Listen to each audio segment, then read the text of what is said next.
Mga kagabay, magandang umaga, magandang hapon, magandang gabi, magandang umaga, magandang tanghali.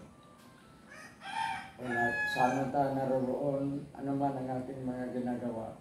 Una at higit sa lahat, ating ialay ang ating mga sarili sa ating Panginoon. Sa loob lamang na nilang mga sandali, ating damhin ang presensya ng Diyos.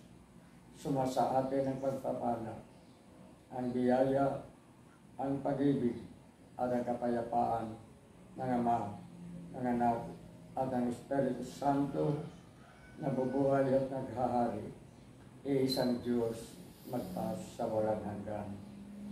Mga kagabay,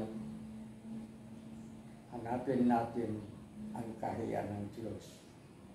Saan nga ba ang kaharian ni Kristo? Alam naman natin na sa buwan ito, buwan ng Nobyembre, bago matapos ang buwan ito, ipagdiriwang ng Simbahang Katolika, ng simbahang mga Kristiyano, ang pagiging hari ni Kristo. Christ the King, si Kristo ang hari. At kung gunitain natin ang ating mababasa sa banal na aklat, nung si Jesus ay hiniharap kay Pilato upang hatulan,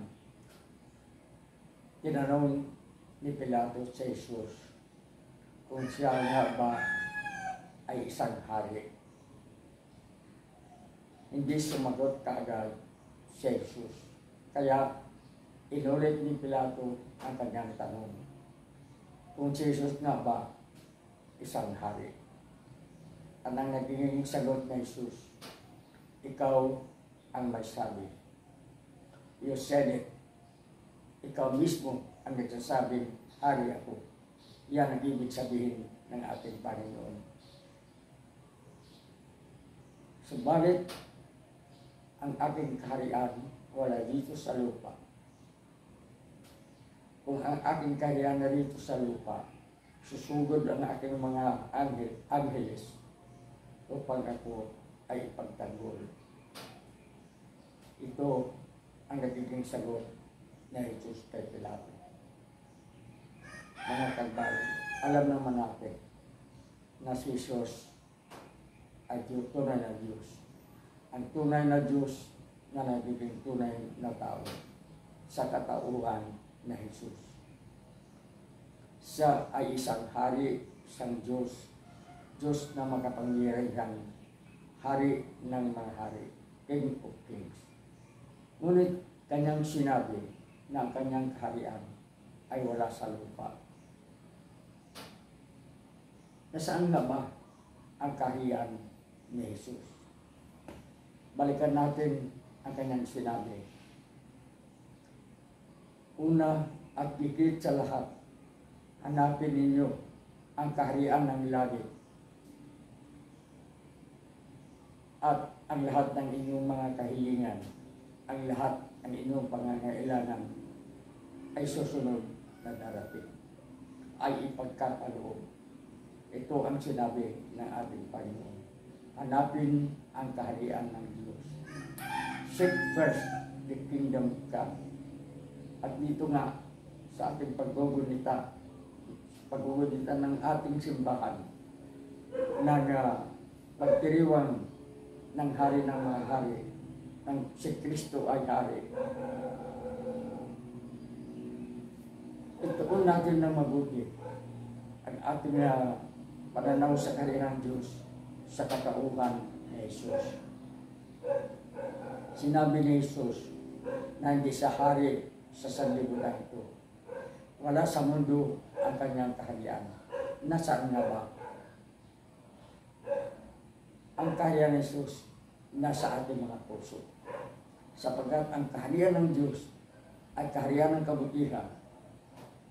Kasi sa pagiging masunurin sa Diyos, sa pagiging mapagmahal sa Diyos, sa paggawa ng kabutihan, sapagkat sa kanyang 3 taon na pangangaral, sa kanyang 3 taon na pagtuturo bago ang kanyang kamatayan, pawang kabutihan ang ginawa ni Jesus Pinakain niya ang mga nagugutom. Pinainom niya ang mga nauuhaw. Ginamot niya, pinagaling niya ang mga may sakit. Nakakita ang mga bulag. Nalinis ang mga pitunin. Nakarinig ang mga bingi. Nakapagsalita ang mga pipi. Ganito kamakapangyarihan ang Diyos sa paggawa ng kabutihan. At ang kaharian ng Diyos ay ang kabutihan. Ito ang sinasabi ng ating Panginoon na hanapin natin una at higit sa lahat ang kaharian ng Diyos. Sa madaling salita, gagawa tayo ng mabuti at nasa ating kaharian ng Diyos. Tutulong tayo sa ating kapwa at nasa atin ang kaharian ng Diyos.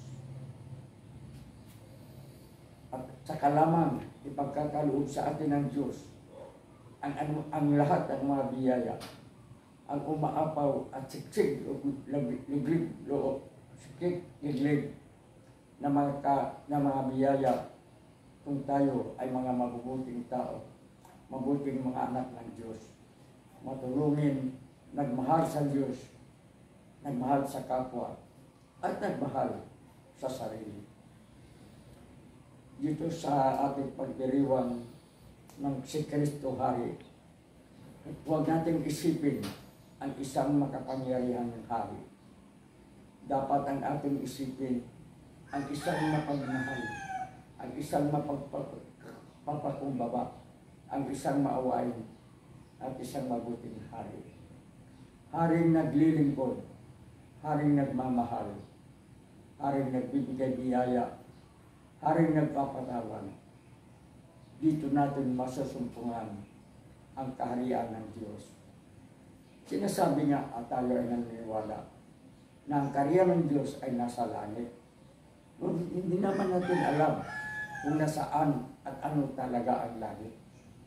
Wala pa namang nakapunta sa langit at nakabalik upang ilalahad kung ano talaga ang langit.